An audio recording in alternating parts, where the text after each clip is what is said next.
नमस्कार मंडळी. तर आज आपण आहे ना मेथी घास कापायला लागलो. सुरुवात केलेली आहे आज म्हणजे. तर हे सुरुवातीला पहिल्यांदाच कापायला लागलो. त्याचं जावळ कापणं असं म्हणतात.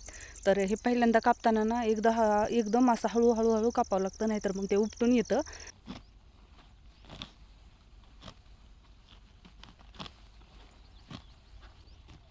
आणि बघा, हे असं थोडं धरूनच कापायचं असतं, कारण जास्त जरी धरलं ना तरी पण ते उपटूनच येतं. त्याच्यामुळं अजून त्याच्या मुळ्या आहेत ना एकदम एवढ्या अशा हे जो रुजलेल्या नाहीत, त्याच्यामुळं हे उपटून येते. आणि थोडंसं ओलसर राहणे त्याच्यामुळं तर जास्तच उपटून येतं. त्याच्यामुळं थोडं धरून अशा पद्धतीने हे कापून घ्यायचं आहे. तर सुरुवातीची कापणी आपल्याला काळजीपूर्वकच घ्यावं लागते. तर हे बघा, एक इंचभर असं, अर्धा इंच असं हे अशा पद्धतीने हे कापून घेतलेले.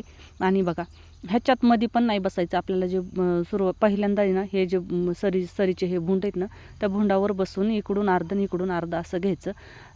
म्हणजे नाही तर मग ह्याच्यावर जर का पाय पडला तर त्याचं पाणी होऊ शकते, कारण अजून ते कवळंच आहे. आणि जर का त्याचं म्हणजे पाय पडला त्याच्यावर तर त्याचा फुटवे होत नाहीत व्यवस्थित असे.